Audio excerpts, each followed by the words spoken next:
बिस्मिल्लाहिर्रहमानिर्रहीम अस्सलाम वालेकुम। आज का जो हमारा टॉपिक है वो है सेल डिवीजन।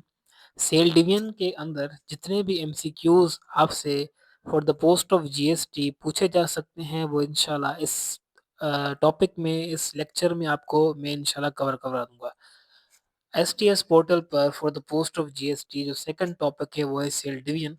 सेल डिवीजन को हम सेल साइकिल भी कहते हैं। इसके अंदर हम पढ़ते हैं कि सेल किस तरह डिवाइड करता है। सेल जो है वो किस तरह एक ऐसी सीक्वेंस को पास करता है जिसमें एक सेल से बहुत सारे तकरीबन 2 या 2 से ज़्यादा सेल्स बनते हैं। वो किस तरह बनते हैं, कौन-कौन सी स्टेजेस हैं, स्टेजेस के अंदर भी कौन-कौन सी स्टेजेस हैं, वो सारे की सारी सीक्वेंसेस, वो सारी की सारी चेंजेस जितनी भी हैं वो हमें ये टॉपिक बताता है। This is known as what cell division और इसे हम सेल साइकिल भी कहते हैं। अच्छा, उसके बाद जो है वो हमारे पास जो सेल डिवीजन है, इसका डेफ़िनेशन अगर हम देखें, डेफ़िनेशन के अंदर सेल डिवीजन एक ऐसा प्रोसेस होता है जिसमें ये जो पेरेंट सेल्स होते हैं, वो डिवाइड करते हैं डॉटर सेल्स के अंदर। पेरेंट सेल्स एक ऐसा सेल होता है जो कि ओरिजिनली सेल प्रेज़ेंट है हमारे पास, जो कि डिवाइड कर रहा है। एक ऐसा सेल जो कि डिवाइड कर रहा है उसे हम कहते हैं पेरेंट सेल। वो सेल्स जो कि पेरेंट सेल से बन रहे हैं उसे हम कहते हैं डॉटर सेल्स। तो एक जनरल टर्म है यहाँ पर पेरेंट सेल्स और डॉटर सेल्स का। Parent cells divided into the two or more daughter cells. This process is known as what cell division और is also known as what cell cycle. Cell cycle एक ऐसा process होता है जिसमें sequence of changes, जिसमें बहुत सारी changes होती हैं, एक सीक्वेंस ऑफ चेंजेस होती हैं एक सेल के डिवाइड होने से लेकर दूसरे सेल के डिवाइड होने तक। इस प्रोसेस को हम कहते हैं सेल साइकिल। सेल साइकिल एक ऑर्डर्ड रेगुलेटेड सीरीज होती है इवेंट्स की, जिसके अंदर सेल क्या कर रहा होता है, सेल डिवाइड कर रहा होता है, सेल ग्रो कर रहा होता है और उसके नतीजे में क्या बनते हैं, डॉटर सेल्स बनते हैं। उस डॉटर सेल्स में फर्दर फिर डिवीजन होती है, फिर उससे फिर क्या बनते हैं, डॉटर सेल्स बनते हैं। इसी तरह ये जो प्रोसेस है उसे हम कहते हैं साइकिल, क्योंकि एक पॉइंट से लेकर शुरू हो रहा है, एक पॉइंट पर खत्म हो रहा है, फिर उसी पॉइंट से शुरू हो रहा है, फिर दूसरी पॉइंट पर खत्म हो रहा है, फिर उसी पॉइंट से शुरू हो रहा है, then up to so on. इसी तरह एक पॉइंट से लेकर दूसरी पॉइंट तक ये सारी की सारी सीरीज जितनी भी चेंजेस आ रही हैं इस डिवीजन से लेकर दूसरी डिवीजन तक, एक सेल की डिवीजन से लेकर दूसरी सेल की डिवीजन तक जितनी भी सीरीज की चेंजेस जितनी भी आ रही हैं उसे हम कहते हैं सेल साइकिल। और इस प्रोसेस को हम कहते हैं सेल डिवीजन, जिसके अंदर सेल डिवाइड कर रहा होता है आइडेंटिकल डॉटर सेल्स के अंदर। क्योंकि ये प्रोसेस रिपीट कर रहा होता है एक दूसरे से, क्या कहते पेरेंट से बनता है daughter cells, then daughter cells जो है वो पेरेंट सेल बनकर फिर दूसरे डॉटर सेल्स को जनरेट करते हैं, क्योंकि ये प्रोसेस क्या हो रहा है, रिपीट हो रहा है। इसीलिए इस रिपीटेड प्रोसेस को हम क्या कहते हैं, सेल साइकिल। अच्छा, यहाँ पर एक क्वेश्चन जनरेट होता है कि यहाँ पर सेल क्यों जनरेट जो है वो अपने आप को क्यों डिवाइड कर रहा है, सेल जो है वो खुद को क्यों डिवाइड कर रहा है। आपको पता होना चाहिए जो हमारी बॉडी होती है, जब बेबी होता है एक, वो ग्रो कर रहा होता है। 1 साल के बाद आप देखेंगे उसकी साइज़ इंक्रीज़ हो गई, 2 साल के बाद उसकी और साइज़ इंक्रीज़ हो जाएगी। जैसे वो बड़ा हो जाएगा उसकी साइज़ इंक्रीज़ होगी, उसका डेवलपमेंट, उसकी ग्रोथ होगी। वो ग्रोथ और डेवलपमेंट क्यों हो रही है, this is because of the cell division. Cell division की वजह से होती है। उसके अलावा दूसरा जो रीज़न है इसका वो ये है कि समटाइम्स क्या होता है, टिश्यू डैमेज्ड हो जाते हैं, चोट लग जाती है, फिर डैमेज हो जाते हैं, कोई सेल्स डेथ कर रहे हैं, तो उनको रिप्लेस करना, उनके लिए उनके बजाय दूसरे सेल्स लाना, this is also because of the cell division. कभी चोट लग जाती है हाथ में, आप देखते हैं कि ज़ख्म बन जाता है, कुछ दिनों के बाद वो ज़ख्म बिल्कुल ठीक हो जाता है जैसे कि वो था ही नहीं। This is because of the cell division, ये भी सेल डिवीजन की वजह से हो रहा है, सेल डिवाइड कर रहे होते हैं। इसी के अलावा जो तीसरा रीज़न होता है वो ये है कि रिप्रोडक्शन। सेल जो है वो रिप्रोडक्शन करते हैं, उसके लिए भी सेल डिवीजन ज़रूरी होती है। जो हायर एनिमल्स होते हैं उनमें 2 प्रोसेस होते हैं सेल डिवीजन के। आप ऐसा भी कह सकते हैं कि 2 टाइप्स ऑफ सेल डिवीजन। एक होती है माइटोसिस, दूसरा होता है मियोसिस। अब इनके अंदर डिफरेंसेस क्या होते हैं? सो माइटोसिस एक ऐसा प्रोसेस जिसके अंदर सेल डिवाइड करता है, बिल्कुल एग्ज़ैक्ट कॉपीज़ बनाता है अपनी। फॉर एग्जांपल एक पेरेंट सेल है वो डिवाइड कर रहा है अपने डॉटर सेल्स के अंदर जो नंबर ऑफ क्रोमोसोम्स हैं पेरेंट सेल के अंदर फॉर एग्जांपल 46 हैं। तो उन जो डॉटर सेल्स होंगे उनके अंदर भी जो नंबर ऑफ क्रोमोसोम्स होंगे वो क्या रहेंगे 46 रहेंगे। और उसके अलावा दूसरा ये कि माइटोसिस के अंदर जो पेरेंट सेल्स है वो हमेशा हमेशा 2 डॉटर सेल्स बनाएँगे। तो माइटोसिस के अंदर जो मेन एमसीक्यूज़ आपसे पूछे जा सकते हैं वो ये कि नंबर ऑफ क्रोमोसोम क्या रहेंगे? सेम रहेंगे। जेनेटिक मटीरियल क्या रहेगा? सेम रहेगा। और कितने डॉटर सेल्स बनेंगे? 2 बनेंगे। उसके अलावा माइटोसिस जो होगी वो किन में होगी? किन सेल्स में होगी? तो वो होती है सोमैटिक सेल्स के अंदर। अच्छा सोमैटिक सेल्स होते हैं एक, दूसरे होते हैं सेक्स सेल्स। तो सोमैटिक सेल्स ऐसे होते हैं सेल्स जो कि हमारे गैमीट्स बनाने वाले सेल्स होते हैं। उनके अलावा जितने भी सेल्स हैं हमारी बॉडी के अंदर वो सारे के सारे कहलाते हैं सोमैटिक सेल्स। और जो गैमीट्स बनाते हैं यानी कि स्पर्म और एग वो सेल्स कहलाते हैं सेक्स सेल्स। तो सोमैटिक सेल्स ऐसे सेल्स जो कि हमारी बॉडी के सारे सेल्स बनाएं एक्सेप्ट स्पर्म और एग। तो सोमैटिक सेल्स में आई सेल्स आ गए, स्किन सेल्स आ गए, हेयर सेल्स, मसल सेल्स जितने भी सेल्स हैं ये क्या हैं? ये हैं सोमैटिक सेल्स। तो सोमैटिक सेल्स के अंदर कौन-सी डिवीजन होती है? माइटोसिस होती है। और उसके अलावा माइटोसिस के अंदर 2 डॉटर सेल्स बनते हैं। और उसके अलावा माइटोसिस के अंदर जो जेनेटिक मटीरियल यानी कि नंबर ऑफ क्रोमोसोम है वो भी क्या रहता है? वो भी सेम रहता है। तो ये यहाँ से आपसे 3 से 4 एमसीक्यूज़ ये पूछ सकते हैं। उसके बाद यहाँ पर ये दूसरा टाइप है सेल डिवीजन का दैट इज़ व्हाट मियोसिस। अब मियोसिस एक ऐसी टाइप ऑफ सेल डिवीजन होती है जिसे हम रिडक्शन सेल डिवीजन भी कहते हैं बिकॉज़ इसमें जो नंबर ऑफ क्रोमोसोम है वो हाफ हो जाते हैं। जो पेरेंट सेल्स है उनके अंदर अगर 46 क्रोमोसोम्स हैं तो ये जो डॉटर सेल्स होंगे उनके अंदर क्या हो जाएँगे? हाफ हो जाएँगे, 23 बन जाएँगे। और उसके अलावा दूसरा डिफरेंस ये यहाँ पर कि ये जो मियोसिस होता है इसके अंदर हमेशा हैप्लॉइड सेट ऑफ सेल्स बनते हैं। Haploid cells of set of chromosomes बनते हैं। उसके अलावा दूसरा डिफरेंस ये है कि मियोसिस के अंदर ये जो डॉटर सेल्स हैं वो 4 बनते हैं हमेशा। जो माइटोसिस था उसके अंदर 2 बन रहे थे। ये जो मियोसिस है उसके अंदर कितने बनेंगे? उसके अंदर बनेंगे 4। तो माइटोसिस के अंदर बनेंगे 2 और जो मियोसिस होता है उसके अंदर बनेंगे 4। ये आपने याद रखना है। उसके अलावा और क्या डिफरेंस होता है मियोसिस का? मियोसिस का दूसरा ये डिफरेंस ये होता है कि मियोसिस हमेशा स्पर्म और एग सेल्स के अंदर होती है। यानी कि ये एक ऐसी डिवीजन होती है जो कि स्पर्म और एग में होती है। यानी कि ये जो जेनेटिक इन्फॉर्मेशन को ट्रांसफ़र करते हैं पेरेंट्स टू ऑफस्प्रिंग यानी कि स्पर्म और एग उन सेल्स में जो होती है वो होती है मियोसिस। और 4 डॉटर सेल्स बनते हैं मियोसिस में। जो नंबर ऑफ क्रोमोसोम्स है वो भी हाफ बन जाते हैं मियोसिस में। उसके अलावा यहाँ पर सेल डिवीजन की कुछ डायग्राम्स हैं, यहाँ पर आप देख लीजिए। सेल साइकिल, जो सेल डिवीजन होती है उसे सेल साइकिल भी आप कह सकते हैं। सेल साइकिल एक सीरीज़ होती है चेंजेस की। यहाँ से लेकर ये सारी की सारी चेंजेस होती हैं, ये फेजेज़ आते हैं, इनमें डिफरेंट फेजेज़ आते हैं। उनको हम कहते हैं सेल साइकिल।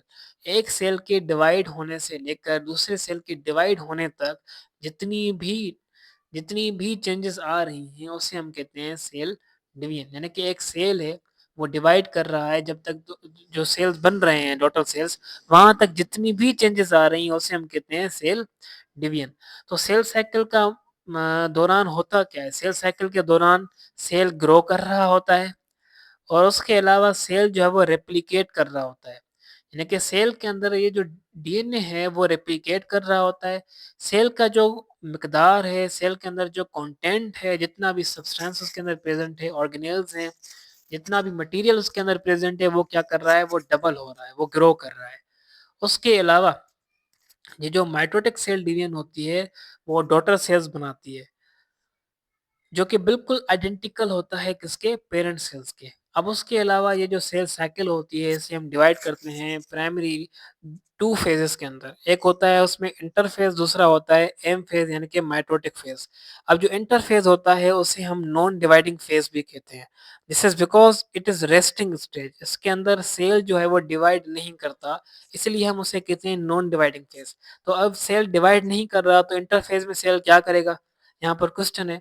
तो सेल क्या करता है इंटरफ़ेज़ के अंदर? सेल अपने आप को प्रिपेयर करता है फॉर द अपकमिंग डिवीजन। यानी कि इंटरफ़ेज़ के बाद ये जो दूसरा फ़ेज़ आने वाला है, जिसे हम कहते हैं डिवाइडिंग फ़ेज़ या एम फ़ेज़ जिसे हम कहते हैं, उस फ़ेज़ के लिए अपने आप को प्रिपेयर करना, वो किस फ़ेज़ में होता है? वो होता है इंटरफ़ेज़ में। इंटरफ़ेज़ एक ऐसा फ़ेज़ है जिसमें सेल डिवाइड तो नहीं कर रहा, but it is preparing itself for what? For the upcoming division. So एक ऐसी फ़ेज़ एक ऐसा फ़ेज़ जिसमें सेल मेटाबॉलिकली एक्टिव है, बट डिवाइड नहीं कर रहा।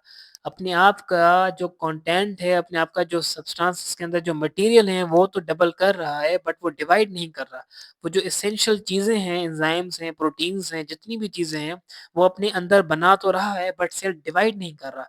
तो उस फ़ेज़ को हम कहते हैं, उस फ़ेज़ को हम क्या कहते हैं? उसी को कहते हैं हम इंटरफ़ेज़। उसके बाद इंटरफ़ेज़ के बाद आता है दूसरा फ़ेज़ जिसे हम कहते हैं एम फ़ेज़। एम फ़ेज़ जो होता है वो होता है माइटोटिक फ़ेज़। अब माइटोटिक फ़ेज़ के अंदर सेल डिवाइड करता है, जिसे हम इसलिए डिवाइडिंग फ़ेज़ भी कहते हैं। तो सेल डिवीज़न के दौरान ये जो दूसरा फ़ेज़ आता है जिसे हम कहते हैं माइटोटिक फ़ेज़, इसमें सेल डिवाइड करता है। अब सेल डिवाइड करता है 2 स्टेप्स में। इसमें पहला तो सेल डिवाइड करता है कैरियोकाइनेसिस के थ्रू, यानी कि फर्स्टली क्या होगी? कैरियोकाइनेसिस होगी। कैरियोकाइनेसिस का मतलब होता है न्यूक्लियस डिवाइड करेगा। न्यूक्लियस के अंदर जो है ना क्रोमोसोम्स वो डिवाइड करेगा।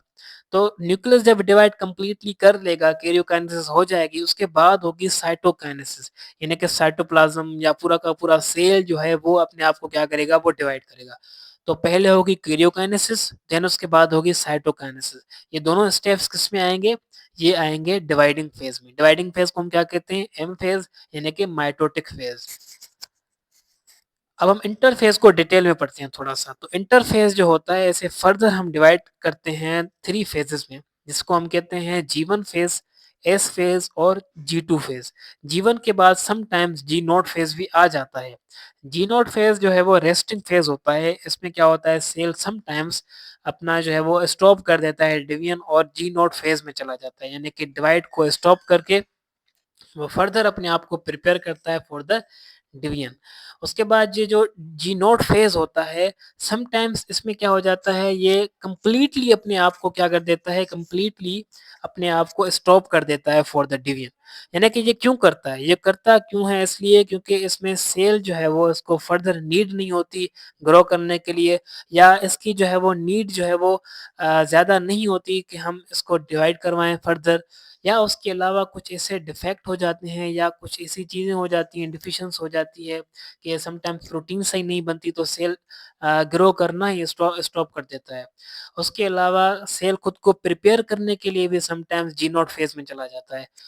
फिर उसमें उसके अलावा कुछ सेल्स ऐसे होते हैं जैसे कि न्यूरॉन सेल्स होते हैं या नर्व सेल्स होते हैं, उनके अंदर सेल हमेशा के लिए स्टॉप कर देता है डिवाइडिंग। यानी कि उसके बाद जो है वो जी नॉट फेज़ में हमेशा के लिए चला जाता है। वो सेल कौन-सा होता है? वो होता है न्यूरॉन सेल्स। तो वो नर्व सेल्स जितने भी होते हैं वो चले जाते हैं हमेशा के लिए जी नॉट फेज़ में चले जाते हैं। अच्छा, उसमें इंटर फ़ेज़ में जो सबसे पहला G1 फ़ेज़ है उसे हम देखते हैं, तो उसके अंदर मेटाबॉलिकली वो एक्टिव हैं। मेटाबॉलिकली वो क्या है? एक्टिव हैं, वो जो साइटोप्लाज़्म है उनका वो जो भी जितना भी कंटेंट है साइटोप्लाज़्म का वो डबल हो रहा है, सेल ग्रो कर रहा है कंटीन्यूअसली, और उसके अंदर जितने भी ऑर्गेनेल्स हैं वो भी ग्रो कर रहे हैं यहाँ पर G1 फ़ेज़ के अंदर। G1 फ़ेज़ जैसे ही कंप्लीट होता है उसके बाद आता है G0 फ़ेज़, G0 फ़ेज़ के बाद जो है वो S फ़ेज़ आता है। एस फेज़ के अंदर क्या होता है, डीएनए की रेप्लिकेशन होती है।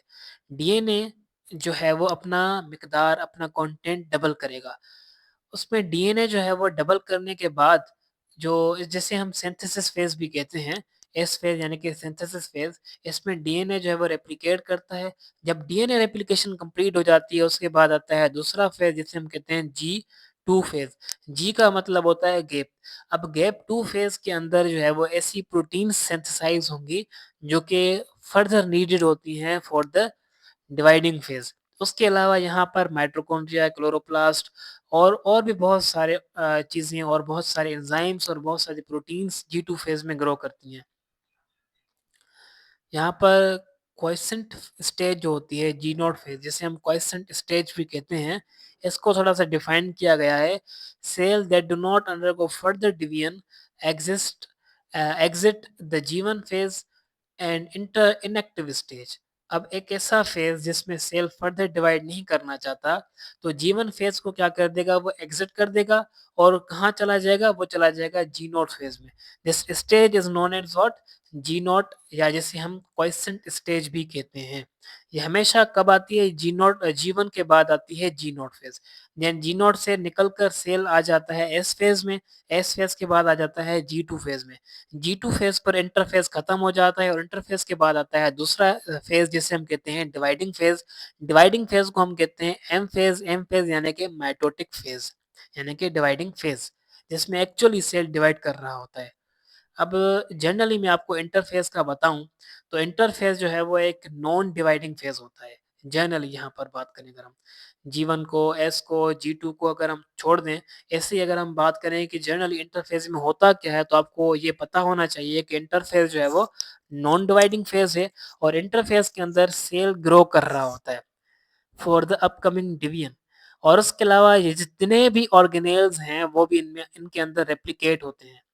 और उसके अलावा जो डीएनए का कंटेंट है वो भी डबल होता है और प्रोटीन्स जितनी भी ज़रूरी होती हैं डिवीजन के लिए वो भी यहाँ पर सिंथेसाइज़ होती हैं। और उसके अलावा वो प्रोटीन्स जो कि माइटोसिस के लिए ज़रूरी होती हैं वो भी सिंथेसाइज़ होती हैं और वो प्रोटीन्स जो कि डीएनए के साथ एसोसिएट होती हैं वो भी सिंथेसाइज़ होती हैं। और बहुत सारे एंजाइम्स और बहुत सारे और भी सब्सटेंस वहाँ पर बनते हैं इंटरफ़ेस के अंदर जो कि आगे ज़रूरी होते हैं सेल डिवीजन के लिए। अब दूसरा फ़ेज़ है माइटोटिक फ़ेज़, जिसे हम अ, डिवाइडिंग फ़ेज़ भी कहते हैं। अब माइटोसिस जो होती है सेल डिवीजन की एक ऐसी टाइप होती है, यहाँ पर थोड़ा-सा इंट्रोडक्शन हम देखें, तो ये होती है सोमैटिक सेल्स के अंदर। इसमें हमेशा 2 आइडेंटिकल सेल्स बनते हैं और उसके अलावा जो सेट ऑफ क्रोमोसोम्स होते हैं वो सेम रहते हैं। यहाँ पर डायग्राम अगर आप देखें, ये है पेरेंट सेल। अब पेरेंट सेल के अंदर यहाँ पर अगर आप देखें कि ये जो है नंबर ऑफ क्रोमोसोम, ये एक और ये दूसरा, जहाँ पर 2 सेट है नंबर ऑफ क्रोमोसोम के। इंटरफ़ेज़ के बाद इनका कंटेंट क्या हो गया? वो हो गया डबल। इंटरफ़ेज़ के बाद इनका क्या हो गया? कंटेंट हो गया डबल, क्रोमोसोम डबल हो गए। उनके बाद फिर क्या होगा? अब डिवाइडिंग फ़ेज़ आ रहा है। इसमें प्रोफ़ेज़ होगा, मेटाफ़ेज़ होगा, देन एनाफ़ेज़, देन टीलोफ़ेज़, देन होगी साइटोकाइनेसिस। यहाँ पर ये कैरियोकाइनेसिस होगी पूरी की पूरी, देन यहाँ पर क्या होगा? साइटोकाइनेसिस होगा। अब कैरियोकाइनेसिस के अंदर क्या होता है? न्यूक्लियस डिवाइड करता है। अब यहाँ पर आप देखें, यहाँ पर फाइबर्स कुछ निकलेंगे, यहाँ पर एंड पर होते हैं सेंट्रियोल। इस एंड पर होता है सेंट्रियोल और यहाँ इस एंड पर होता है सेंट्रियोल। ये सेंट्रियोल भी जो है ना, पहले तो 2 होते हैं, बट जो इंटरफ़ेज़ होता है उसके दौरान सेंट्रियोल भी डिवाइड करते हैं। ये 2 से बन जाते हैं 4, 2 चले जाते हैं इस एंड पर और 2 चले जाते हैं इस एंड पर। तो इस तरह तकरीबन ये 4 सेंट्रियोल बन जाते हैं।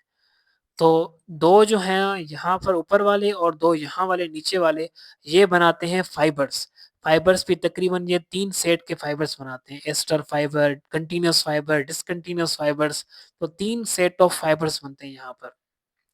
सेंट्रियोल से ये जो फाइबर निकलते हैं, ये यहाँ पर आके अटैच होते हैं काइनेटोकोर पर।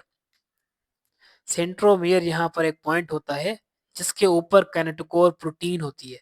इस काइनेटोकोर के साथ आके ये फाइबर्स अटैच्ड होते हैं इस क्रोमोसोम पर, या नीचे वाले फाइबर आके यहाँ पर अटैच होंगे। तो इस तरह ये क्रोमोसोम को पकड़ लेते हैं यहाँ पर। तो क्रोमोसोम को पकड़ने के बाद ये इक्वेटोरियल प्लेट पर आ जाते हैं, क्रोमोसोम बीच पर यानी कि इक्वेटर पर आ जाते हैं। जैसे ही ये इस फेज़ को हम कहते हैं मेटाफ़ेज़। मेटाफ़ेज़ के बाद आता है यहाँ पर फर्दर एनाफ़ेज़। एनाफ़ेज़ के अंदर क्या होता है, ये जो फाइबर्स हैं ये ऑपोज़िट पोल की तरफ इन क्रोमोसोम को पुल करेंगे। जैसे ही ये क्रोमोसोम को पुल करेंगे, ये यहाँ पर चले जाएँगे और यहाँ ये नीचे आ जाएँगे। और उसके अलावा ये जो मेम्ब्रेन है, ये मेम्ब्रेन जो है ये एक फ़ुर्रो, एक डीपिन जो है ना डिप्रेशन प्रोड्यूस करेगी। जिस तरह सेल जो है वो क्या हो, डिवाइड होना स्टार्ट हो जाए, यानी कि साइटोकाइनेसिस होना स्टार्ट हो जाए। ये जो मेम्ब्रेन है, इसको ऐसे सिग्नल्स मिलेंगे कि अब न्यूक्लियस ने डिवाइड कर लिया है, now you have to start the depression, यानी कि यहाँ पर ये डिप्रेशन स्टार्ट होगा और ये अंदर की तरफ जो इनवर्ड है, मेम्ब्रेन इनवर्ड मूव होना स्टार्ट होगी। इनवर्ड ये मूव जैसे ही करेगी तो यहाँ पर एक क्लीवेज फुरो बनेगा। क्लीवेज फुरो जैसे बनेगा तो फिर वो सेल एक यहाँ पर ये सेल बन जाएगा और यहाँ पर ये दूसरा सेल बन जाएगा। तो इसके नतीजे में 2 सेल्स बन जाएँगे। 2 सेल्स कौन से बनेंगे? डिप्लॉइड बनेंगे। अब डिप्लॉइड सेल्स हमेशा बनते हैं माइटोसिस के अंदर और हैप्लॉइड सेल्स बनते हैं हमेशा मियोसिस के अंदर। मियोसिस दूसरा टाइप होता है सेल डिवीजन का, आगे हम पढ़ेंगे। बट यहाँ पर ये जो माइटोसिस है, माइटोसिस के अंदर बनते हैं डिप्लॉइड सेल्स। अब ये जो डिप्लॉइड सेल्स बने हैं, ये कैसे बने? इनका पूरा का पूरा प्रोसेस था, जिसमें prophase, metaphase, anaphase, telophase, then cytokinesis आई। अब इंटरफ़ेज़ के बाद आया ये डिवाइडिंग फ़ेज़, जिसे हमने कहा एम फ़ेज़। एम फ़ेज़ के बाद यहाँ पर कैरियोकाइनेसिस कंप्लीट हो गई, देन हो गया साइटोकाइनेसिस। यहाँ तो मैंने आपको थोड़ा-सा बताया, ओवरव्यू दिया आपको। अब यहाँ पर मैं माइटोसिस को आपको डिटेल में पढ़ाता हूँ, कि जो माइटोसिस होती है उसमें हमने फर्दर ये जो 4 सब स्टेजेस थी, 4 सब स्टेजेस थी, जिसमें पहला prophase, then metaphase, anaphase, then telophase. अब ये चारों मिलकर जो हैं वो बनाते हैं कैरियोकाइनेसिस। कैरियोकाइनेसिस का मतलब होता है जब वो न्यूक्लियस डिवाइड कर रहा होता है।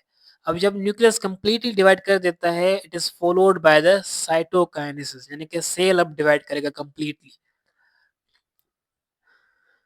माइटोसिस के अंदर जो पहला फेज़ है जिसे हम कहते हैं प्रोफेज़, प्रोफेज़ के 3 मेजर इवेंट्स होते हैं। इसके अंदर 3 मेजर इवेंट्स होते हैं। पहला ये कि क्रोमोसोम कंडेंस होगा। अब क्रोमोसोम कंडेंस का मतलब ये होता है जब सेल डिवाइड नहीं कर रहा होता, तो ये जो क्रोमोसोम्स होते हैं, ये होते हैं in the form of chromatin, यानी कि इस फॉर्म में। ये स्प्रेडेड फॉर्म जो है, इस फॉर्म को हम कहते हैं क्रोमेटिन। अब ये जो क्रोमेटिन फॉर्म है, ये कंप्लीटली कंडेंस होगी। कंडेंस का मतलब है ये जो क्रोमेटिन है, ये बनेंगे क्रोमोसोम्स। ये क्रोमोसोम्स कब बनना स्टार्ट होते हैं? ये बनना स्टार्ट होते हैं प्रोफेज़ के अंदर। प्रोफेज़ एक ऐसा फ़ेज़ होता है जिसमें क्रोमोसोम्स कंडेंस होना स्टार्ट होते हैं। और उसके अलावा प्रोफेज़ के अंदर ये जो स्पिंडल फाइबर्स होते हैं, जैसे मैंने आपको ऊपर बताया, ये स्पिंडल फाइबर्स भी इसी प्रोफेज़ के अंदर बनना स्टार्ट होते हैं। कहाँ से बनते हैं? ये निकलते हैं सेंट्रियोल से। स्पिंडल फाइबर्स एक स्पेशलाइज्ड माइक्रोट्यूब्यूल्स होते हैं बेसिकली, जो ओरिजिनेट होते हैं सेंट्रियोल से। सेंट्रियोल एक ऑर्गेनेल होता है जो कि एनिमल सेल्स के अंदर प्रेजेंट होता है। वहाँ से ये फाइबर्स निकलते हैं जो कि आके अटैच्ड होते हैं किसके साथ? क्रोमोसोम्स के साथ। ये फाइबर्स प्रोफेज़ के अंदर ही आके अटैच हो जाएँगे किसके साथ? स्पिंडल के साथ। तो यहाँ पर प्रोफेज़ के अंदर 3 मीन मेन चीज़ें होती हैं। पहली ये कि ये जो क्रोमोसोम्स हैं वो कंडेंस होना स्टार्ट हो रहे हैं। उसके अलावा ये जो स्पिंडल फाइबर्स हैं वो भी ओरिजिनेट हो रहे हैं प्रोफेज़ के अंदर। तीसरा ये कि ये जो स्पिंडल फाइबर्स ओरिजिनेट हो गए हैं, वो अब अटैच्ड हो गए हैं किसके साथ? क्रोमोसोम्स के साथ। क्रोमोसोम्स के साथ सिर्फ़ अटैच्ड हो गए हैं। ठीक है? उसके बाद और भी कुछ चीज़ें होती हैं यहाँ पर, वो ये कि यहाँ पर ये जो न्यूक्लियर मेम्ब्रेन होती है, यहाँ पर ये वाली न्यूक्लियर मेम्ब्रेन, ये डिसअपीयर होना स्टार्ट होती है। यहाँ पर आप देख लें ये डिसअपीयर हो रही है। यहाँ पर आप देख लें डिसअपीयर हो रही है। और ये जो क्रोमेटिन था, ये कंडेंस होकर क्रोमोसोम बन रहा है, जैसे मैंने आपको पहले ही बताया। उसके अलावा ये जो न्यूक्लियोलस है, ये भी डिसअपीयर होना स्टार्ट होता है। ये सारे के सारे फेज़ किसमें होते हैं? ये होते हैं प्रोफेज़ में। ये जो सेंट्रियोल होते हैं, ये भी अलाइन होते हैं अपने-अपने पोल्स पर और उसके अलावा फाइबर्स बनाना स्टार्ट कर देते हैं। यहाँ पर आप देखें फाइबर्स नहीं है, यहाँ पर आप देखें फाइबर्स बन गए हैं। तो ये सारे के सारे इवेंट्स किसमें हो रहे हैं? ये हो रहे हैं प्रोफेज़ के अंदर। उसके बाद प्रोफेज़ के बाद आता है मेटाफ़ेज़। मेटाफ़ेज़ हम इसे इसलिए कहते हैं क्योंकि यहाँ पर बनती हैं मेटाफ़ेज़ल प्लेट्स। मेटाफ़ेज़ल प्लेट को हम इक्वेटोरियल प्लेट भी कहते हैं बिकॉज़ यहाँ पर ये जो क्रोमोसोम्स हैं, ये क्रोमोसोम्स अलाइन होते हैं, असेंबल होते हैं सेंटर पर और सेंटर को हम कहते हैं इक्वेटर, यानी कि इक्वेटर पर जितने भी क्रोमोसोम्स हैं वो आके अलाइन हो जाएँगे एक लाइन में, इसलिए हम इसे कहते हैं मेटाफ़ेज़ियल लाइन या मेटाफ़ेज़ियल प्लेट्स या जिसे हम कहते हैं इक्वेटोरियल प्लेट। तो ऐसा फ़ेज़ जिसमें इक्वेटोरियल प्लेट्स बन रही हैं, इसको हम कहते हैं मेटाफ़ेज़। यहाँ पर आपने ये सब बात याद रखनी है कि ये जो क्रोमोसोम्स हैं, इक्वेटर पर अलाइन हो रहे हैं किस फ़ेज़ के अंदर? ये हो रहे हैं मेटाफ़ेज़ के अंदर। ये हो कैसे रहे हैं, ये जो फाइबर्स निकल रहे हैं सेंट्रिओल के अंदर, ये इनको पुल करते हैं और ये इनको सेंटर पर अलाइन कर देते हैं। सेंटर पर अलाइन क्यों हो रहे हैं? क्योंकि आपको पता है, ये जो सेल साइकिल है ना, ये सारा का सारा प्री प्रोग्राम्ड और जेनेटिकली प्रोटीन्स के अंदर अंडर कंट्रोल होता है ये। प्रोटीन्स इसको कंट्रोल करती हैं सारे के सारे प्रोसेस को। क्योंकि अगर थोड़ा-सा भी इनमें डिफेक्ट आ जाए, थोड़ा-सा भी डिसऑर्डर आ जाए, थोड़ा-सा भी अगर इनमें नॉन डिस्ट्रक्शन हो जाती है ना, तो फिर में इनमें क्या होती हैं, डिज़ीज़ेज़ हो जाती हैं। वो डिज़ीज़ेज़ क्या होती हैं, वो इंसानों को अफ़ेक्ट करती हैं, फिर उनकी फ़िनोटाइप्स, उनका फ़िज़िकल अपीयरेंस भी टोटली चेंज हो सकती है। इनमें बहुत सारी डिज़ीज़ेज़ होती हैं, अगर किनके क्रोमोसोम सही से अलाइन नहीं होते, किनके क्रोमोसोम सही से सेपरेट नहीं होते, तो फिर क्या हो जाती हैं, इनमें डिज़ीज़ेज़ हो जाती हैं। जैसे कि हम पढ़ेंगे आगे इंशाल्लाह कि इनमें डिज़ीज़ेज़ होती हैं, टर्नर सिंड्रोम्स, क्लाइनफिल्टर सिंड्रोम्स और उसके अलावा ट्राइसोमी होती है, जिसे हम मंगोलिज़्म भी कहते हैं, और उसके अलावा बहुत सारी इनमें सिंड्रोम्स होती हैं। और ये क्यों होती हैं, ये this is because of the disalignments. यहाँ पर ये जो सेपरेशन होती है क्रोमोसोम की, वो सही से नहीं हो पाती। तो इसलिए मैंने आपको जैसे बताया, ये सेल साइकिल पूरा का पूरा कंट्रोल्ड होता है। ये प्रोटीन्स के अंदर कंट्रोल होता है, ये जेनेटिकली डीएनए के अंदर कंट्रोल होता है, इनको प्रोटीन्स कंट्रोल करती हैं। इनके हर एक पॉइंट पर, ये जो पॉइंट्स हैं, प्रोफ़ेज़ है, मेटाफ़ेज़ है, जी1 है, जी0 है, एस फ़ेज़ है। एस फ़ेज़ के अंदर एस फ़ेज़ से लेकर जी1 से लेकर एस फ़ेज़ तक एक चेक पॉइंट होता है पूरा का पूरा। जी1 से लेकर एस फ़ेज़ तक जैसे सारा प्रोसेस हो गया, तो फिर उसको चेक किया जाता है कंप्लीटली। अगर वो सही है तो आगे ये साइकिल बढ़ेगा, अगर सही नहीं है तो वो साइकिल वहीं पर स्टॉप हो जाएगा। इसी तरह फिर जी2 फ़ेज़ से लेकर एम फ़ेज़ तक फिर दूसरा चेक पॉइंट आता है। फिर दूसरा चेक पॉइंट से चेक करेगा, अगर सही है तो फिर आगे बढ़ेगा। अगर सही नहीं है तो उस डिफेक्ट को सही करने की कोशिश करेगा ऑटोमैटिकली। तो इसलिए ये जो सेल साइकिल है ना, टोटली प्री-प्रोग्राम्ड होता है और उसके अलावा ये जेनेटिकली कंट्रोल्ड होता है। इनको प्रोटीन्स कंट्रोल करती हैं, बेसिकली इनके अंदर साइक्लिन प्रोटीन होती हैं, जो इन्हें कंट्रोल करती हैं। साइक्लिन प्रोटीन, काइनेसिस प्रोटीन इन्हें टोटली कंट्रोल करती हैं।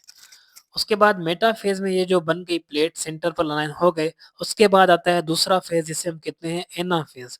अब एनाफ़ेज़ एक ऐसा दूसरा फ़ेज़ होता है जिसके अंदर क्या होता है, ये जो क्रोमोसोम बीच पर अलाइन हो गए थे, ये जो फाइबर्स उनको अटैच कर रहे थे काइनेटोकोर प्रोटीन पर, अब वे जो फाइबर्स हैं, स्पिंडल फाइबर्स हैं, इन काइनेटोकोर प्रोटीन पर अटैच हुए हुए, ये पुल करेंगे। ये क्या करेंगे? क्रोमैटिड्स को पुल करेंगे। सिस्टर क्रोमैटिड्स जो होते हैं उनको पुल करेंगे, उनको सेपरेट करेंगे और ऑपोजिट पोल पर इन्हें मूव करवा देंगे। ये यहाँ पर मूव कर देंगे और ये यहाँ पर मूव कर देंगे। तो ऐसे क्रोमोसोम्स जिनके जो सिस्टर क्रोमैटिड्स होते हैं वो क्या कर देंगे? ऑपोजिट पोल पर मूव कर देंगे। अब सिस्टर क्रोमैटिड्स क्या होते हैं? फॉर एग्ज़ाम्पल ये यहाँ पर है एक क्रोमोसोम, ठीक है? ये सारा का सारा क्या है, ये एक पूरा का पूरा क्रोमोसोम है ये, ठीक है? तो इसका ये वाला जो साइड है, ये होता है एक क्रोमेटिड और ये होता है दूसरा क्रोमेटिड। तो 2 क्रोमेटिड हो गए इस क्रोमोसोम के पास। 2 क्रोमेटिड एक ही क्रोमोसोम के, ये जो 2 क्रोमेटिड्स हैं, इन्हें हम कहते हैं सिस्टर क्रोमेटिड। सेम क्रोमोसोम के 2 chromatids is called as what? Sister chromatids. अब ये सिस्टर क्रोमेटिड्स क्या होंगे? सेपरेट होंगे। एक यहाँ पर जाएगा इस पोल पर और दूसरा इस पोल पर जाएगा। ये कौन करवाता है? ये करवाते हैं स्पिंडल फाइबर्स और ये अपोजिट पोल पर किस फेज़ में मूव करते हैं? वो करते हैं इस एनाफ़ेज़ के अंदर। सो एनाफ़ेज़ एक ऐसा फ़ेज़ है जिसके अंदर ये जो सिस्टर क्रोमैटिड्स होते हैं वो अपोजिट पोल पर मूव कर जाते हैं। सो आपसे सवाल पूछा जा सकता है कि कौन-सा ऐसा फ़ेज़ है जिसके अंदर ये जो क्रोमैटिड्स होते हैं, सिस्टर क्रोमैटिड्स, वो मूव कर जाते हैं ऑपोजिट पोल पर, तो वो है हमारे पास एनाफ़ेज़। ये कैसे होते हैं? ये जब स्पिंडल फाइबर्स जो होते हैं वो शॉर्ट होते हैं और उसके अलावा पुल करते हैं। किसको? क्रोमैटिड्स को। तो ये मूव कर जाते हैं कहाँ पर? अपने-अपने ऑपोजिट पोल्स पर ये मूव कर जाते हैं। उसके अलावा एनाफ़ेज़ के अंदर सेल जो है वो ऑलमोस्ट ओवल शेप बन जाता है। इसका मतलब ये है कि सेल जो है वो लॉन्गर बन जाता है। यानी कि यहाँ पर सेल को फ़ोर्स लगेगी यहाँ पर, क्योंकि अब ये सेल की डिवीज़न ख़त्म होने वाली है। सेल को अब 2 सेल्स में डिवाइड करना है, तो इसलिए सेल क्या करेगा, सेल के अंदर जितने भी नॉन काइनेटोकोर मैक्रोट्यूब्यूल्स होते हैं, वो क्या करते हैं, नॉन काइनेटोकोर माइक्रोट्यूब्यूल का मतलब ये होता है कि ये जो फाइबर्स हैं, ये होते हैं काइनेटोकोर माइक्रोट्यूब्यूल्स। अब ये जो नॉन क्रोमेटिन माइक्रोट्यूब्यूल्स होते हैं, सॉरी जो नॉन काइनेटोकोर माइक्रोट्यूब्यूल्स होते हैं, वो यहाँ पर अटैच होते हैं, इन साइडों पर। अब यहाँ पर ये क्या करेंगे, ये फ़ोर्स लगाएँगे। ये जैसे ही फ़ोर्स लगाएँगे तो सेल यहाँ पर आएगा और ऊपर वाली साइड से सेल यहाँ पर आएगा। तो इस तरह ये क्या होगा, सेल लॉन्गर बन जाएगा। सेल क्या बन जाएगा, लॉन्गर बन जाएगा और यहाँ पर इस साइड से और इस साइड से सेल के बीच में एक फ़रो बनेगी। ये जो मेम्ब्रेन है सेल की, ये इनवर्ड मूव करेगी यहाँ से भी और यहाँ से भी, ताकि सेल क्या हो जाए, सेल जो है वो सेपरेट बन जाए और सेल 2 हिस्सों में डिवाइड कर दे। तो इसे हम कहते हैं साइटोकाइनेसिस। तो ये साइटोकाइनेसिस जो है वो सेल की डिवीजन जो है वो स्टार्ट हो जाती है एनाफेज के अंदर। यहाँ पर ये स्टार्ट हो ही जाती है। उसके बाद टीलोफेज है। This is the last phase of mitosis. Telophase के अंदर ये जो स्पिंडल फाइबर्स बने थे, ये अब गायब होना स्टार्ट हो जाएंगे। उसके अलावा ये जो न्यूक्लियर एनवेलप यानी कि न्यूक्लियर मेम्ब्रेन थी, जो कि गायब हो गई थी, वो अब रिफॉर्म होगी, वो फिर से बनेगी। उसके अलावा ये जो क्रोमोसोम्स थे, वो भी अब क्या होंगे, वो जो कंडेंस्ड हो गए थे क्रोमोसोम, अब वो डीकंडेंस होंगे। अब उसके अलावा क्रोमेटिन बनेंगे, क्रोमोसोम से फिर क्या बनेंगे, क्रोमेटिन बनेंगे, स्प्रेडेड फॉर्म बनेगी। जैसे कि आप यहाँ डायग्राम में देख सकते हैं, यहाँ पर आप देख रहे हैं अब ये सेपरेट हो रहे हैं क्रोमोसोम्स भी। और उसके अलावा ये जो फाइबर्स हैं वो डिसइंटीग्रेट हो गए हैं। उसके अलावा क्या होगा, यहाँ पर एक कंस्ट्रक्शन बनेगी, यानी कि जैसे मैंने आपको बताया, बीच से एक फ़रो बनेगी, एक डिप्रेशन आएगा सेल के बीच से, ताकि सेल जो है वो 2 सेल्स में डिवाइड कर पाए। इसलिए यहाँ पर टीलोफ़ेज़ के अंदर एक कंस्ट्रक्शन आएगी, बीच के अंदर साइटोप्लाज़्म के अंदर एक कंस्ट्रक्शन आएगी, एक डिप्रेशन आएगा, जिसमें क्या होगा, 2 ग्रुप ऑफ डिवाइडिंग क्रोमोसोम बन जाएगा इनके बीच में। वो डिप्रेशन हो गई, वो डिप्रेशन अब कहाँ पर कंप्लीट होगी, यानी कि सेल जो है वो कंप्लीटली डिवाइड कहाँ पर करेगा, वो करेगा साइटोकाइनेसिस के अंदर। साइटोकाइनेसिस है ही साइटोप्लाज्म की डिवीजन, यानी कि सेल की डिवीजन, यानी कि एक सेल से बन जाएंगे अब 2 सेल और ये सेपरेट कर देंगे। तो साइटोकाइनेसिस में क्या हो जाएगा, कंप्लीटली वो सेपरेट हो जाएंगे। अच्छा, उसके बाद साइटोकाइनेसिस जो है वो एनिमल सेल्स और प्लांट सेल्स के अंदर थोड़ी-सी डिफरेंट होती है। वो इसलिए क्योंकि यहाँ पर एनिमल सेल्स के अंदर बनते हैं फुरोज़, क्लीवेज फुरोज़, और जो प्लांट सेल्स होते हैं उनके अंदर बनती हैं प्लेट्स, सेल प्लेट्स बनती हैं। अब थोड़ा-सा डिफरेंस यहाँ पर आप देख लें, हम इसको रीड करते हैं कि cytokinesis is the last phase. Cytokinesis एक लास्ट फेज़ होता है नॉर्मल सेल साइकिल का। इसके अंदर जो 2 आइडेंटिकल डॉटर सेल्स होते हैं वो बन जाते हैं साइटोकाइनेसिस के अंदर। एनिमल सेल्स के अंदर क्या होता है, ये जो मेम्ब्रेन होती है वो एक डिप्रेशन क्रिएट करती है, वो पिंचेस टुगेदर, यानी कि मेम्ब्रेन जो होती है वो आपस में मिलना स्टार्ट हो जाती है। बीच का हिस्सा जो मेम्ब्रेन का होता है वो आपस में मिलना स्टार्ट हो जाता है। वो फोर्स डिप्रेशन प्रोड्यूस करती है, कंस्ट्रक्शन प्रोड्यूस करती है, जिसकी वजह से क्या बनता है, एक क्लीवेज फ्रो बनता है और सेल जो है वो यहाँ पर बीच से डिवाइड करना स्टार्ट कर देता है। ये एनिमल सेल की बात है। बट जो प्लांट सेल्स होते हैं, इनमें क्या होता है, इनमें बनती है एक सेल प्लेट। वो कैसे बनती है, उन्हें गोल्जी बॉडी, फ्रेगमोप्लास्ट और वेसिकल्स होते हैं यहाँ पर प्लांट सेल्स के अंदर, वो बनाते हैं। तो प्लांट सेल्स के अंदर जैसे ही 2 सेल्स बन जाते हैं, यहाँ पर आते हैं वेसिकल्स। तो वेसिकल्स उन दोनों सेल्स को आकर वेसिकल्स आते हैं और उनको सराउंड कर देते हैं, उनको दोनों सेल्स को, और वो क्या बनाते हैं, उनकी मेम्ब्रेन बना देते हैं। और जो वेसिकल्स हैं वही सीक्रेट करते हैं सेलुलोज और पेक्टिन, जो कि सेल मेम्ब्रेन के ऊपर बना देते हैं सेल वॉल। और सेल दो जो सेल हैं जो 2 सेल हैं उनके बीच में फिर बना देते हैं फ्रेगमोप्लास्ट, बना देते हैं सेल प्लेट, जिसे हम मिडल लेमुला भी कहते हैं। इस तरह जो है वो एक सेल दूसरे सेल से सेपरेट बन जाता है। अच्छा, उसके बाद हमारे पास नेक्स्ट है सेल डिवीजन, जिसे हम कहते हैं मियोसिस, और मियोसिस को हम रिडक्शन सेल डिवीजन भी कहते हैं। This is because of it is that process in which the number of chromosomes become the half. इसमें क्या होता है, जो नंबर ऑफ क्रोमोसोम्स होते हैं वो पेरेंट सेल से हाफ बन जाते हैं। एक ऐसा प्रोसेस जिसमें सेल जो है वो डिवाइड करता है 4 टोटल सेल्स में, 2 बार सेल डिवाइड करता है।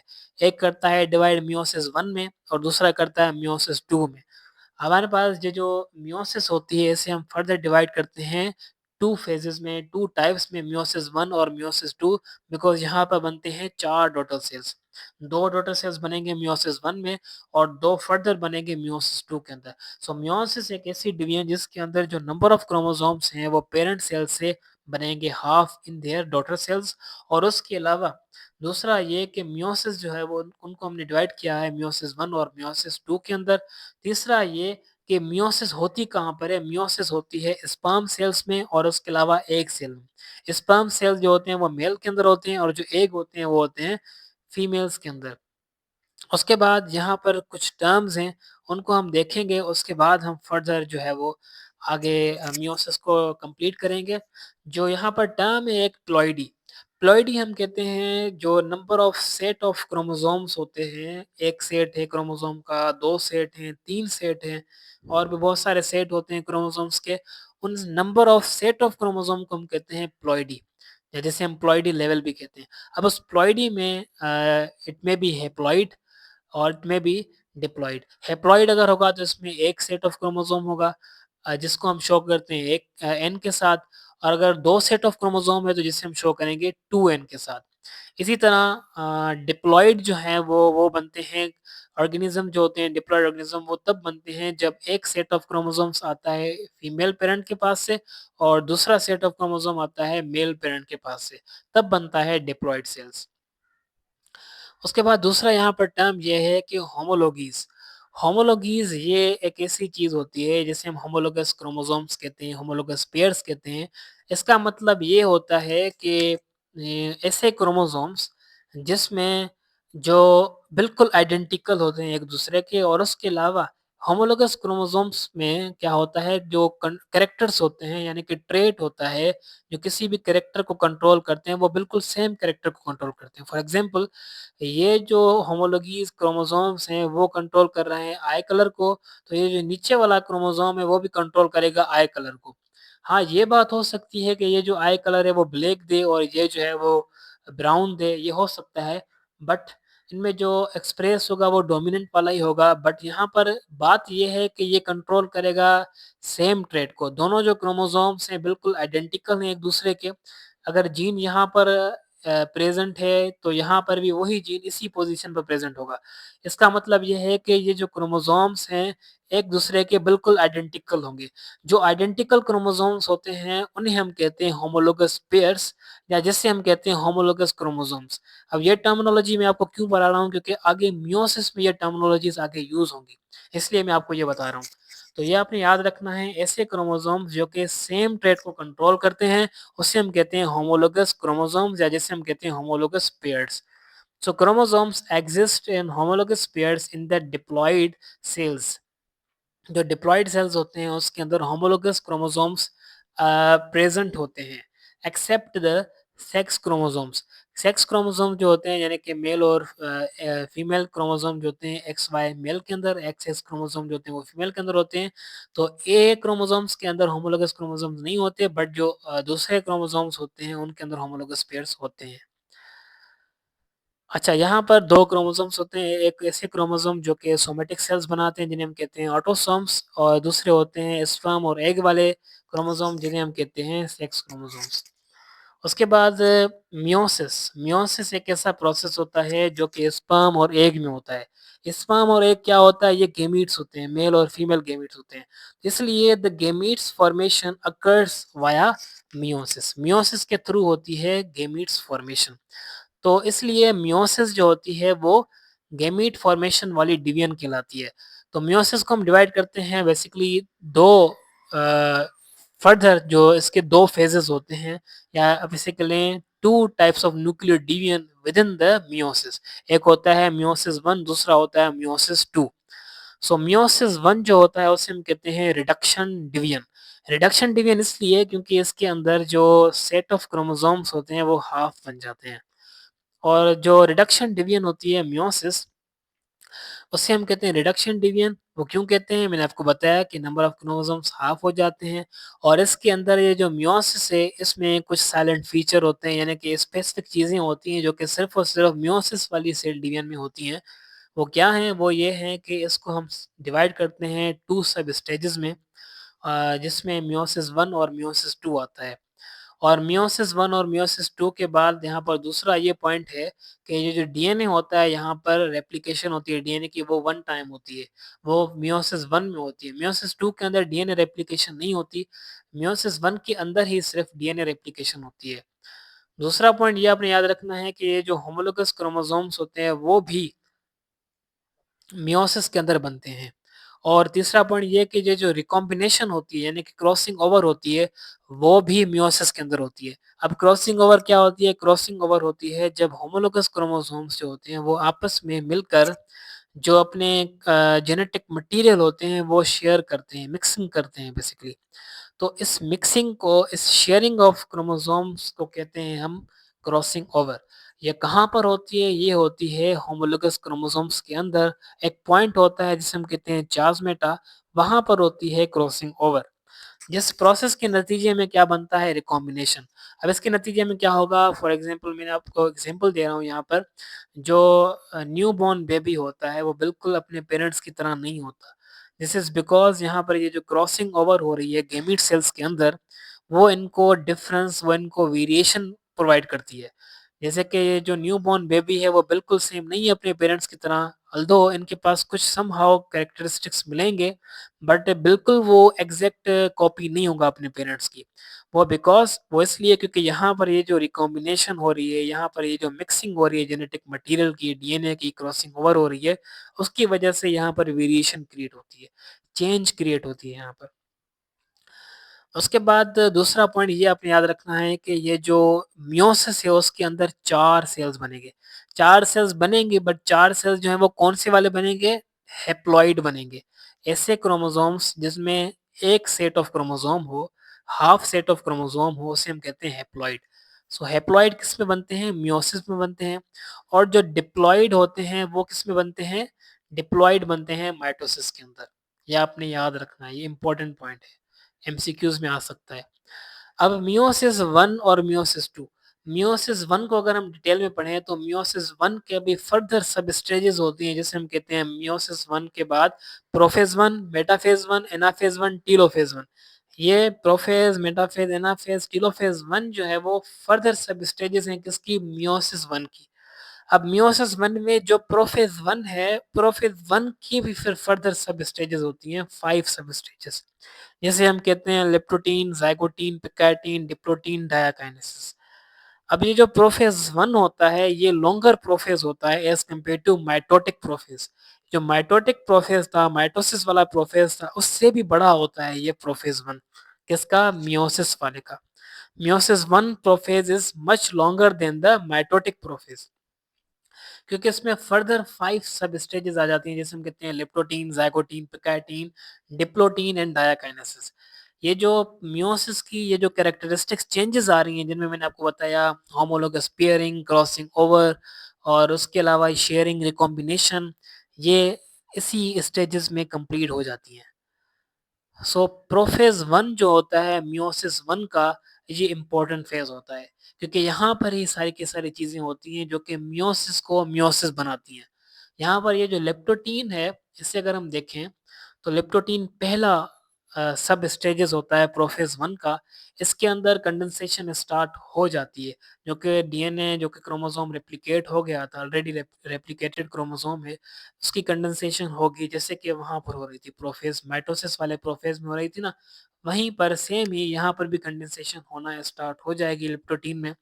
और उसके अलावा क्रोमोसोम्स जो हैं वो ज़्यादा विजिबल होंगे, क्रोमेटिन से बनेंगे क्रोमोसोम, तो ज़्यादा विजिबल होंगे हमारे पास। स्प्रेडेड फॉर्म से हो जाएंगे कंडेंस, तो ज़्यादा विजिबल हो जाएंगे, तो इसलिए वो डिस्टिंग्विशेबल होंगे इजीली। उसके अलावा chromosomes at this stage are like to a string with beads called chromomeres. यहाँ पर क्रोमोमियर्स बनते हैं। तो एक ऐसा स्टेज जिसमें क्रोमोमियर्स बनते हैं, यानी कि जो क्रोमोसोम्स हैं मोर प्रोमिनेंट ज़ाहिर होते हैं, हमें ज़्यादा विजिबल होते हैं क्रोमोमियर्स की फॉर्म में, तो वो होते हैं लेप्टोटीन स्टेज के अंदर। Each sister chromatid attached to the nuclear envelope and they are so close together they can be mistaken as one chromosome. तो जो क्रोमोसोम्स होते हैं उनमें उनके अंदर ये जो क्रोमोसोम्स हैं सिस्टर क्रोमेटिड्स हैं, वो बिल्कुल मिले हुए होते हैं। ऐसा लगता है कि ये एक ही क्रोमोसोम है। सो ये कौन-सी है? ये लिप्टोटीन स्टेज है। यहाँ पर आप ये लिप्टोटीन स्टेज देख लें, यहाँ पर बीट्स आपको नज़र हो रहे हैं, ज़ाहिर आ रहे हैं ना, बीट्स। यहाँ पर दूसरा स्टेज आता है ज़ाइगोटीन का। अब एक ऐसा स्टेज जिसमें होमोलोगस पेयरिंग बनती है। होमोलोगस पेयर्स जो होते हैं वो बनना स्टार्ट होते हैं। यहाँ पर आपसे एक सवाल पूछा जा सकता है कि होमोलोगस पेयर्स किस स्टेज में बनते हैं प्रोफेज़ 1 के? तो आपका आंसर होगा ज़ाइगोटीन में। उस इस होमोलोगस पेयरिंग को हम कहते हैं सिनैप्सिस, या जिसे आप कहते हैं ज़ाइगोनीमा। ये आपने याद रखना है, सिनैप्सिस जो होता है यानी कि होमोलोगस पेयरिंग, होमोलोगस क्रोमोसोम्स के जो पेयर्स हैं वो किस स्टेज में बनते हैं? वो बनते हैं ज़ाइगोटीन में। और ज़ाइगोटीन के जो होमोलोगस पेयरिंग बन रही है उसे हम कहते हैं synapsis, which is also known as what? Zygonema. जो सिनैप्सिस होती है can form along the entire length of chromosome, allowing numerous point of a contact called the synaptonymal complex. अब यहाँ पर क्या होगा, ये जो क्रोमोसोम्स हैं, आइडेंटिकल क्रोमोसोम्स हैं जिन्हें हम कह रहे हैं होमोलोगस क्रोमोसोम, ये होमोलोगस क्रोमोसोम्स आपस में अटैच होंगे। जिस जिस पॉइंट पर अटैच होंगे, ये कांटेक्ट में आएंगे जिस जिस पॉइंट पर, उसे हम कहेंगे साइनेप्टोनिमल कॉम्प्लेक्स। साइनेप्टोनिमल कॉम्प्लेक्स को हम न्यूक्लियोप्रोटीन कॉम्प्लेक्स भी कहते हैं। अब उसके बाद ये जो साइनेप्टोनिमल कॉम्प्लेक्स है, यहाँ पर ये क्या करवाएगा? ये करवाएगा साइनेप्सिस। ये साइनेप्सिस एक होल्डिंग होती है क्रोमोसोम्स की एक दूसरे के साथ इंटायर लेंथ ऑफ क्रोमोसोम, जितने भी ये दोनों क्रोमोसोम है, आइडेंटिकल क्रोमोसोम, जैसे मैंने आपको पहले दिखाया था, ये आपस में जो अटैच हुए हैं, ये कौन से कॉम्प्लेक्स के थ्रू अटैच हुए हैं? साइनेप्टोनिमल कॉम्प्लेक्स के थ्रू ये अटैच हुए हैं दोनों। अच्छा, उसके बाद होगा क्या? जब ये मिल जाएँगे, ये सिनैप्स हो जाएगी, ये जो आइडेंटिकल क्रोमोसोम्स हैं, साइनेप्टोनिमल कॉम्प्लेक्स के थ्रू ये मिल जाएँगे, तो उसके नतीजे में क्या बनेगा? यहाँ पर बनेंगे बाइवेलेंट, या जिसे हम कहते हैं टेट्राड। टेट्राड का मतलब होता है 4, 4। इसमें 4 क्रोमेटिड्स आपको ज़ाहिर होंगे, तो इसलिए हम इन्हें कहते हैं टेट्राड। तो सिनैप्सिस के नतीजे में ये बनते हैं टेट्राड, या जिसे हम बाइवेलेंट कहते हैं। जैसे आपसे एमसीक्यूज़ ये पूछा जा सकता है कि सिनैप्सिस किस स्टेज में होती है? तो आपका आंसर होगा ज़ाइगोटीन। या आपसे ये पूछा जा सकता है साइनेप्टोनिमल कॉम्प्लेक्स किस स्टेज में बनता है? तो आपका आंसर होगा ज़ाइगोटीन। या आपसे ये पूछा जा सकता है कि टेट्राड, या आपसे पूछा जा सकता है कि बाइवेलेंट, ये किस स्टेज में बनेंगे? ये बनेंगे ज़ाइगोटीन में। ये आपके एमसीक्यूज़ हैं, आपने याद रखना है। उसके बाद आता है तीसरा स्टेज, जिसे हम कहते हैं पिकाइटीन। पिकाइटीन एक ऐसा स्टेज होता है जो कि साइनेप्स तो यहाँ पर कंप्लीट हो गया, यानी कि मिल गए, होमोलोगस क्रोमोसोम आपस में मिल गए। अब मिलने के बाद क्या होगा? Now this is ready for the crossing over. अब ये जो मिल गए हैं एक दूसरे के साथ, उसके बाद क्या होगा? उसके बाद क्रॉसिंग ओवर के लिए ये रेडी हो गए हैं। In this stage further thickening and shortening of the chromosome takes place. अब यहाँ पर ये जो क्रोमोसोम्स है ना, वो कंडेंसेशन कंटिन्यू है, वो थिक होते जा रहे हैं और शॉर्ट होते जा रहे हैं, क्रोमोसोम्स की कंडेंसेशन कंटिन्यू है, और क्रॉसिंग ओवर भी यहाँ पर हो रही है। During this stage chromosome material between the maternal and paternal homologous chromosomes occur by crossing over. Crossing over होगी यहाँ पर। क्रॉसिंग ओवर होने के बाद यहाँ पर क्या होगा? यहाँ पर एक्स शेप्ड चार्ज जो है वो विजिबल होंगे, क्योंकि यहाँ पर आप देखें ये जो क्रोमोसोम्स है ना, ये एक क्रोमोसोम और ये दूसरा क्रोमोसोम, ये होमोलोगस क्रोमोसोम है एक दूसरे के। ठीक है, मैं इसको फिर से बनाता हूँ। यहाँ पर आप देखें ये है एक क्रोमोसोम, और ये है यहाँ पर दूसरा क्रोमोसोम। यहाँ पर क्या करेंगे? ये एक दूसरे के साथ शेयर करेंगे जेनेटिक मटेरियल। जैसे पॉइंट पर ये शेयर करेंगे, उस पॉइंट को हम कहते हैं चार्जमेटा, और ये बिल्कुल अपीयर होता है एज अ एक्स शेप। इस पॉइंट को हम कहते हैं चार्जमेटा पॉइंट, जहाँ पर क्रॉसिंग ओवर होती है। सो क्रॉसिंग ओवर किस पॉइंट पर होती है? वो होती है पिकैटिन पर। सो आपसे सवाल पूछा जा सकता है यहाँ पर कि वो कौन सी स्टेज है जिसमें क्रॉसिंग ओवर होती है या एक्स शेप चार्जमेटा बनते हैं? तो वो स्टेज होती है पिकैटिन की। उसके बाद आता है डिप्लोटीन। डिप्लोटीन एक ऐसी स्टेज होती है जिसमें ये जो क्रोमोसोम्स थे, ये जो पेयरिंग हो गई थी क्रोमोसोम की, वो अब सेपरेट होना स्टार्ट होंगे। अब ये जो क्रोमोसोम्स बन गए हैं, वो साइनेप्सिस हो गई है, अब साइनेप्सिस के बाद क्रॉसिंग ओवर भी हो गई है, अब क्या होगा, वो सेपरेट होंगे। ये जो पेयर्ड क्रोमोसोम्स हैं अब वो सेपरेट होना स्टार्ट हो जाएँगे और एक ऐसा पॉइंट आएगा जहाँ पर वो मैक्सिमम वो सेपरेट हो चुके होंगे। बट यहाँ पर होगा क्या कि एक ऐसा पॉइंट ये भी होगा कि वहाँ पर स्टिल वो यूनाइटेड होंगे, स्टिल होमोलोगस क्रोमोसोम जॉइन हुए होंगे। वो पॉइंट कौन-सा होगा? वो पॉइंट होगा चार्ल्स मीटा का। दूसरे सारे के सारे सिनेप्टोनिमल कॉम्प्लेक्सेस टूट गए, खत्म हो गए, बट होमोलोगस क्रोमोसोम अभी भी जुड़े होंगे किस पॉइंट पर? चार्ल्स मेटा पर। सो डिप्लोटीन एक ऐसी स्टेज होती है जहाँ पर होमोलोगस क्रोमोसोम सेपरेट हो रहे हैं, बट स्टिल वो कहाँ पर जुड़े हुए हैं? चार्ल्स मेटा पॉइंट पर। Charge Meta is a result of crossing over in the diplotene. Charge Meta जो है ना वो एक्स शेप्ड शेप होता है जहाँ पर क्रॉसिंग ओवर होती है। वो प्रोमिनेंट होती है किस स्टेज में? वो डिप्लोटीन स्टेज में और ज़्यादा प्रोमिनेंट हो जाती है। सो चार्ज मेटा जो है वो और ज़्यादा प्रोमिनेंट होती है डिप्लोटीन स्टेज में, यानी कि और ज़्यादा ज़ाहिर होता है डिप्लोटीन स्टेज के अंदर। With the progression of diplotin, the nuclear membrane get disorganized and nucleolus disappear. जैसे प्रोफेज खत्म हो रहा था वहां पर भी माइटोसिस में भी, अब यहाँ पर भी जो है ना वो प्रोफेज खत्म हो रहा है, प्रोफेज वन। तो प्रोफेज जैसे ही खत्म होगा अल्टीमेटली यहाँ पर भी जो न्यूक्लियर मेम्ब्रेन है वो भी डिसऑर्गेनाइज होगी और जो न्यूक्लियस है वो भी डिसअपियर होगा। इसी तरह डिप्लोटीन के बाद है डायाकाइनेसिस। डायाकाइनेसिस के अंदर ये जो न्यूक्लियस है, न्यूक्लियर मेम्ब्रेन है, न्यूक्लियोलस है, वो कंप्लीटली डिसअपियर हो जाएंगे और ये जो चार्ज मेटा है वो बिल्कुल एंड पर आ जाएंगे, यानी कि इनके जो एंड पॉइंट्स हैं, ये वाले एंड पॉइंट्स हैं क्रोमोसोम्स के, एंड पॉइंट्स पर आ जाएंगे और ये जो प्रोसेस है जिसे हम कहते हैं टर्मिनलाइजेशन।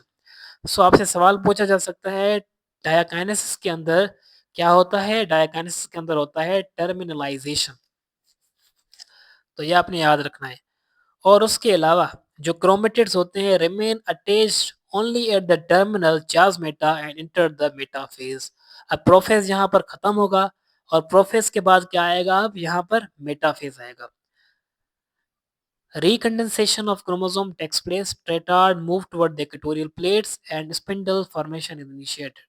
अब इस प्रोफेज के अंदर स्पिंडल फॉर्मेशन भी स्टार्ट हो जाएगी जैसे कि उस प्रोफेज माइटोसिस वाले प्रोफेज में स्टार्ट हो गई थी।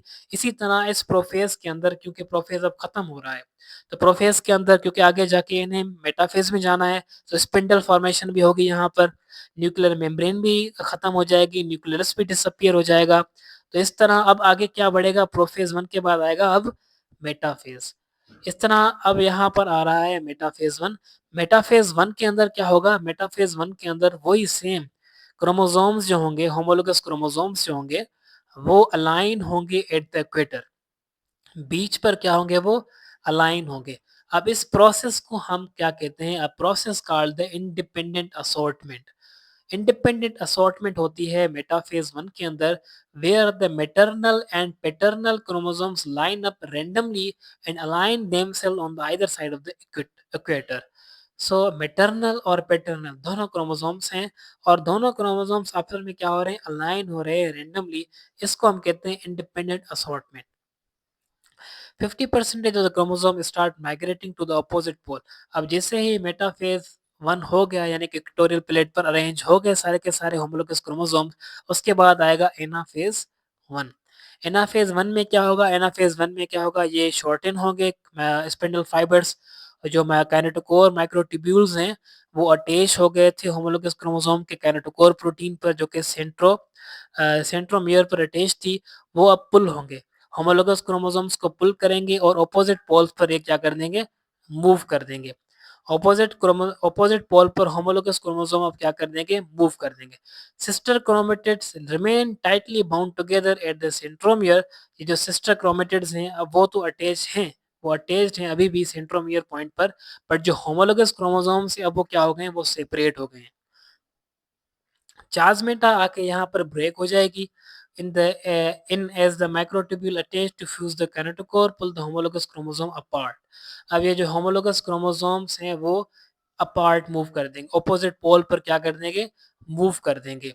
और उसके अलावा एनाफेज 1 के अंदर ये जो नॉन काइनेटोकोर माइक्रोट्यूब्यूल्स हैं वो सेल को लॉन्गर कर देंगे, लेंथन कर देंगे, पुश करेंगे सेंट्रोसोम को, ताकि क्या हो जाए, सेल जो है वो इलोंगेट हो जाए और सेल जो है वो डिवाइड करना शुरू कर दे, ताकि यहाँ पर एनाफेज 1 जो है वो खत्म होगा और यहाँ पर टीलोफेज 1 शुरू होगा, जिसके अंदर क्या होगा, ये जो फर्स्ट मियोटिक डिवीजन है वो कंप्लीट होगी। अब यहाँ पर फर्स्ट मियोटिक डिवीजन क्या होगी, टीलोफेज 1 पर कंप्लीट होगी।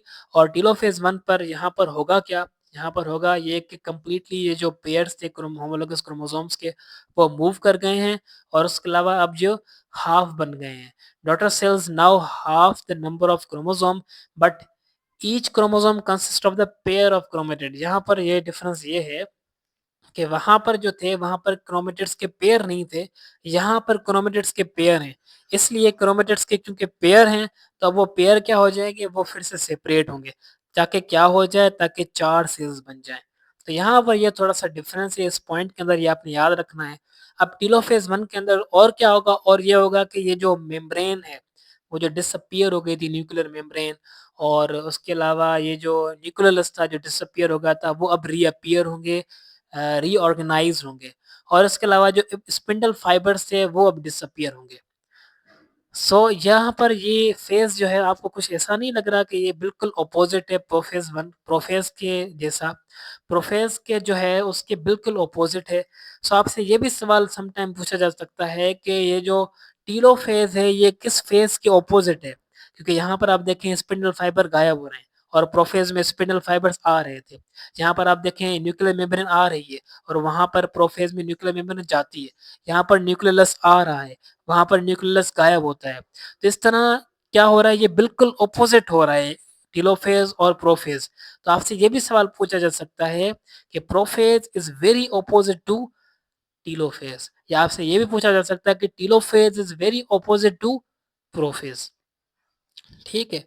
और उसके अलावा यहाँ पर क्रोमोसोम्स जो है वो अब अनकॉइल होंगे, जैसे कि प्रोफेज में कॉइल हो रहे थे, कंडेंस हो रहे थे, क्रोमेटिन से क्रोमोसोम बन रहे थे, यहाँ पर जो है वो क्रोमोसोम से क्रोमेटिन बनेगा, क्योंकि यहाँ पर डिवीजन क्या हो गई, अब कंप्लीट हो गई है। अब यहाँ पर कैरियोकाइनेसिस कंप्लीट हुई, अब साइटोकाइनेसिस स्टार्ट होगी। Cytokinesis occurs completely creating two daughter cell, यहाँ पर 2 डॉटर सेल बन जाएंगे। However cytokinesis does not complete fully complete resulting in cytoplasmic bridges, यहाँ पर ब्रिजेस बन जाएंगे साइटोप्लाज्मिक, और cytoplasm to be shared between the daughter cell until the end of meiosis 2। Meiosis 2 के अंदर टोटली जो है वो 4 सेल्स बन जाते हैं, पर यहाँ पर मियोसिस 2 अब स्टार्ट होगी। यहाँ पर मियोसिस 1 कंप्लीट हुई और यहाँ पर मियोसिस 2 स्टार्ट होगी। मियोसिस 2 जो होती है वो बिल्कुल सेम होती है एज माइटोसिस, जैसे माइटोसिस है ना, बिल्कुल इसी तरह ये मियोसिस 2 होती है। मियोसिस 2 जो होती है set after the cytokinesis of meiosis 1। Meiosis 1 की जो साइटोकाइनेसिस है वो जैसे ही कंप्लीट होती है, जैसे ही होती है तो उसके बाद मियोसिस 2 इमीडिएटली स्टार्ट हो जाती है। यहाँ पर थोड़ा सा गैप आता है मियोसिस 1 और मियोसिस 2 के बीच में, जिसे हम कहते हैं इंटरफेज, या जिसे इंटरकाइनेसिस भी कहते हैं। इसके दौरान क्या करता है, सेल खुद को थोड़ा सा और प्रिपेयर करता है फॉर द मियोसिस 2। मियोसिस 2 बिल्कुल रिजेंबल करती है माइटोसिस की तरह, नॉर्मल जो माइटोसिस है उसकी तरह बिल्कुल रिजेंबल करती है। बट यहाँ पर डिफरेंस ये है कि इसके इंटरफेज के अंदर एस फेज एब्सेंट होता है। जैसे मैंने आपको पहले भी बताया कि ये जो मियोसिस 2 है इसके अंदर डीएनए रेप्लिकेशन नहीं होती, यानी कि एस फेज जो होता है वो इसके अंदर एब्सेंट होता है। Chromosomes are not duplicated in the meiosis 2। अब ये जो 2 सेल्स हैं प्रोड्यूस्ड हो गए हैं मियोसिस 1 के अंदर, ये 2 सेल अब कहाँ जाएंगे, ये दोनों सेल अब जाएंगे मियोसिस 2 के अंदर। मियोसिस 2 के अंदर ये क्या बनाएंगे, जाके फर्दर 2 सेल्स और बनाएंगे, इसी तरह 4 सेल्स बन जाएंगे। ड्यूरिंग मियोसिस 2 ये जो सिस्टर क्रोमेटिड्स है, यानी कि एक ही क्रोमोसोम के 2 क्रोमेटिड्स जो होते हैं वो सेपरेट होंगे। सेपरेट होने के बाद ये 2 डॉटर सेल्स बना देंगे। इसी तरह हमारे पास 4 हैप्लॉइड गैमीट्स बन जाएंगे। तो meiosis 2 is very similar to the mitosis, except here is what, यहाँ पर ये कि एस फेज एब्सेंट होता है। दूसरा ये कि each dividing cell has only one set of homologous chromosome. तो यहाँ पर सिर्फ़ और सिर्फ़ एक सेट ऑफ होमोलोगस क्रोमोसोम होता है और वहाँ पर क्या होते हैं, 2 सेट ऑफ होमोलोगस क्रोमोसोम होते हैं। यानी कि माइटोसिस में डिप्लॉइड बनते हैं और मियोसिस में क्या बनते हैं, हैप्लॉइड बनते हैं। सो मियोसिस 2 बिल्कुल सेम है माइटोसिस की तरह, बट डिफरेंस यहाँ पर ये है कि यहाँ पर हैप्लॉइड बनेंगे, वहाँ पर डिप्लॉइड बनते हैं। और उसके अलावा डिफरेंस यहाँ पर दूसरा ये है कि यहाँ पर मियोसिस 2 के अंदर जो एस फेज़ होता है वो एब्सेंट होता है और जो वहाँ पर माइटोसिस होता है वहाँ पर एस फेज़ प्रेज़ेंट होता है। तो ये था आज का टॉपिक। इंशाल्लाह सेल डिवीजन से जितने भी एमसीक्यूज़ आपसे पूछे जा सकते हैं वो इंशाल्लाह इस लेक्चर में कवर हो गए हैं। फिर भी अगर कोई क्वेश्चन आपको हो तो आप मुझसे पूछ सकते हैं कमेंट बॉक्स के अंदर। सो इंशाल्लाह मिलते हैं नेक्स्ट लेक्चर के अंदर, तब तक अपना ख्याल रखें। अल्लाह हाफ़िज़, टेक केयर।